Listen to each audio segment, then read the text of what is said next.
dear beloved, Boss Mike, Cervera. O tignan nyo mga kababayan, mga iyakin ho talaga itong mga DDS. Tignan nyo itong nagpakalat ng mga peking picture at video na kalbo. Tignan nyo, iyakin. Oh. Go, I did not ask for this. Kita nyo?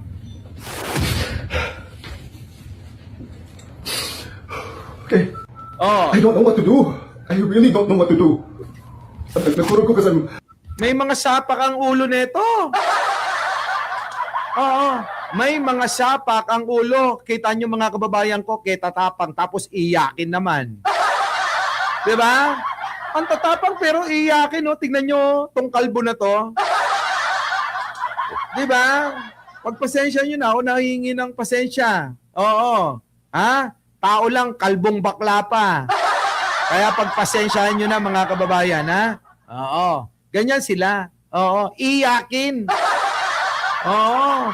Parang lahat na lang, mga kababayan, gagawin nila, mapansin lang. Tayo, hindi naman mapansin tayo dahil nagugustuhan nyo yung ginagawa natin. Hindi tayo nagpapansin ng kung ano-anong mga eksena, gumagawa ng mga issue, hindi tayo ganun.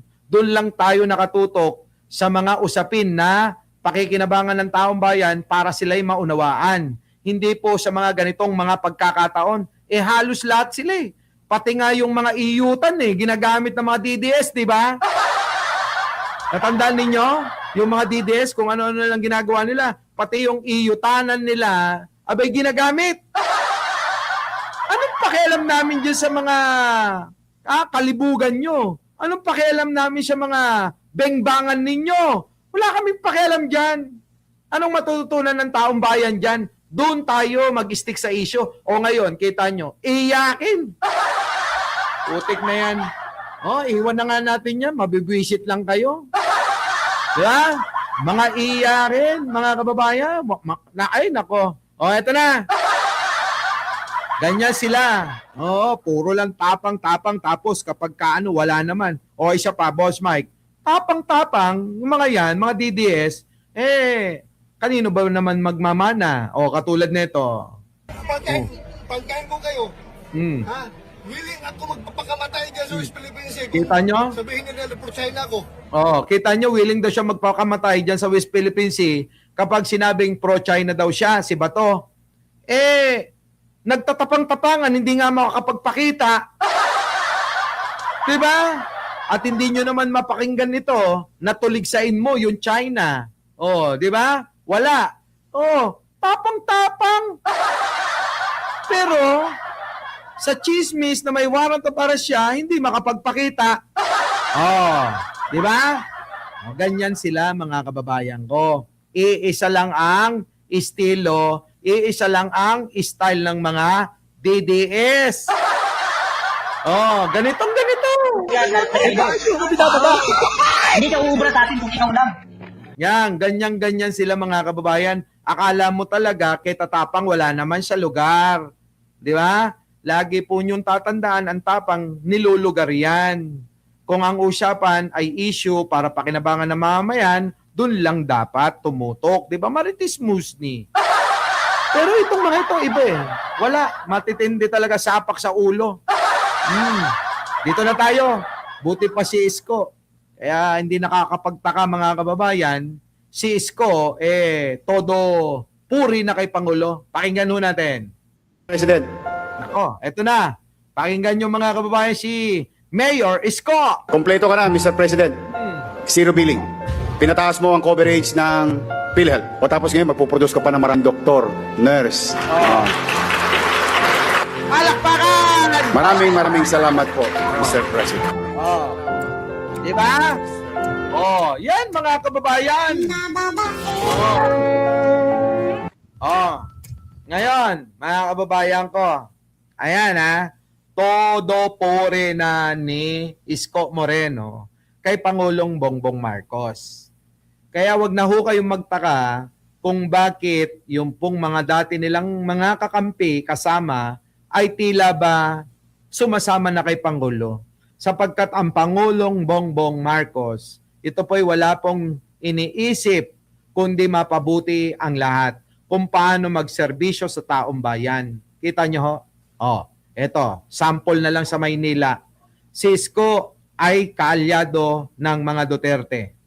Kita nyo? Pero ngayon ay pinupuri ni Isko Moreno dahil sa mga ginagawa niya na pagtulong sa mamamayan ng lungsod ng Maynila. Ha? Yan po ay nagpapakita ng totoong pagiging leader. Hindi na may personal. Hindi ko katulad ni Digong. Kung hindi ka papatayin dahil ikaw ay kalaban sa politika, abay sigurado, mga kababayan, gagawan ka ng kwento para sirain ka. Ilan na po ba ang mga politiko na sinira ni Duterte na matanda? 10 ng mga alagad nila. Di ba? Oh, si Trillanes, ginawa nila ng kung ano-anong mga issue. Ha? Si Gordon, mga kababayan, di ba sinira ni Duterte nung binibira sila dito sa pagnanakaw nila sa Parmali. Natandaan nyo ba yon? Kita nyo, sinira din nila. Si De Lima, pinakulong ni Duterte. Yung mga kalaban nila, tulad ni Halili at Espinosa, pinagpapatay ni Duterte. Kita nyo ho? Ganon ho, mga kababayan. Ang style ni Duterte, malayo kay Pangulong Bongbong. Hindi po siya para sa ganon. Ang sabi niya, mga kababayan ko, unahin natin ang mamayang Pilipino. Pagsilbihan natin ang mga Pilipino. Ibigay natin ang nararapat na serbisyo. Ganun po siya. Huwag tayong mamimili kung ito ay ating kaaway, kung ito ay hindi sumasang-ayon sa mga kagustuhan natin. Pero kung ano yung pagkakasunduan natin, para sa mamayang Pilipino, abay doon tayo. Kaya tignan nyo, mga kababayan ko. Si Isko lang, sabi nga niya, nakalaban, katunggali ni Pangulong Bongbong, isa rin sa mga sumisira noon itong kampo ni Isko Moreno. Kaya marami hong hindi pa rin nakaka-move on na mga loyalista dahil po sa mga sandamakmak na paninira nila. Mga kababayan ngayon, kita nyo. Kita nyo ho, mga kababayan ko.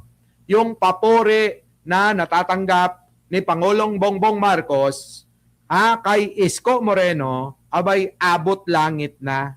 Di ba? Yan po dapat. Tindi, di ba? Ulitin natin, bigyan natin ng reaksyon. Anong sabi ni Isko? Kompleto ka na, Mr. President. Kompleto ka na. Kita nyo, kinumpleto ang serbisyo sa Maynila ni Pangulong Bongbong Marcos. Maliwanag ko yan. Kita nyo? Zero billing. Zero billing. Kita nyo? Ngayon ay tinatamasa ng lungsod ng Maynila ang zero billing na ito po ay proyekto ng Pangulong Bongbong Marcos. Sa mga naghahanap ng proyekto ni Pangulong Bongbong Marcos, ito, si Isko mismo ang nagsasabi, hindi na po kaming manananggol ni Pangulong Bongbong kung hindi po isa po sa kritiko dati ni Pangulong Bongbong ang nagsasabi na talaga naman, mga kababayan ko, eto, pakinggan nyo. Zero billing. Zero Pinataas billing. mo ang coverage ng PhilHealth. Kita nyo? Pinataas. Bukod sa zero billing, pinataas pa ang coverage ng PhilHealth. Iyakan na naman. Oy, pasok mga DDS. Ang nagpapaliwanag ay si Isko Moreno. Galing sa kanya mismo. Hindi po galing sa akin at hindi po galing kahit kanino. Kung hindi, napapansin na ho ng mayor ng Maynila ang totoong kabutihang loob ng ating Pangulong Bongbong Marcos. Kita nyo ho, mga kababayan ko? Tindi, ano? Tapos ngayon, magpuproduce ka pa ng maraming doktor. Kita nyo? Tapos ngayon, magpo-produce pa ng maraming doktor ang Pangulong Bongbong Marcos. Diba? Sally Garcia. Diba? Thank you naman sa mga pinadala mo, Shout out. Okay na yung mga kababayan ko. Uy, Sally Garcia, yung mga boss ng nadadamay sa...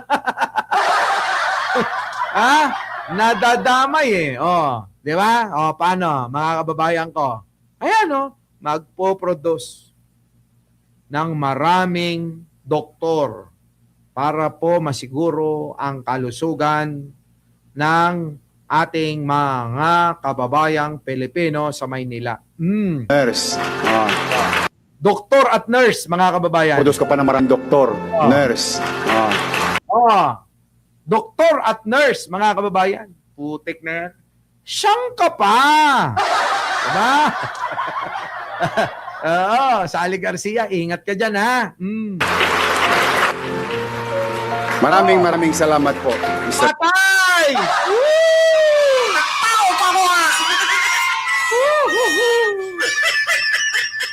Yari na mga kababayan, nagpasalamat na ho si Isko Moreno. Kita nyo? President.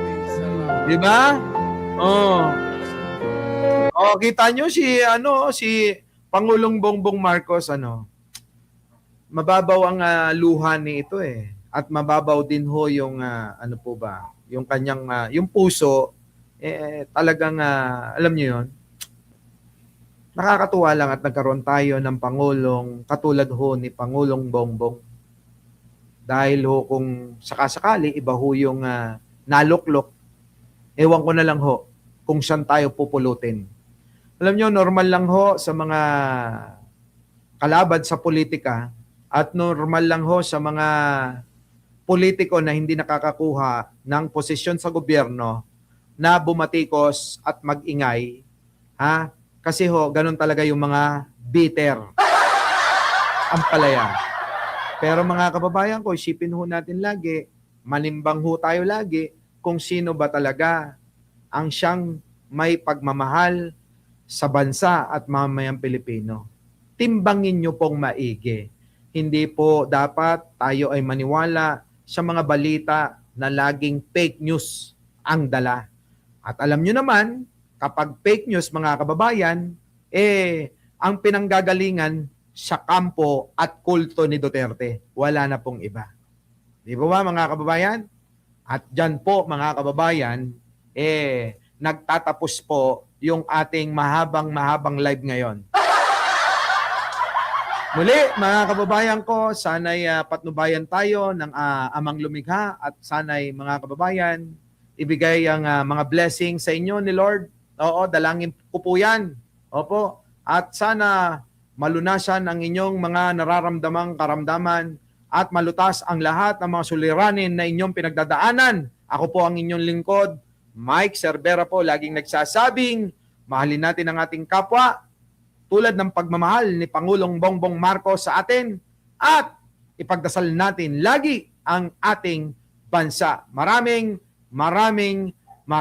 salamat po.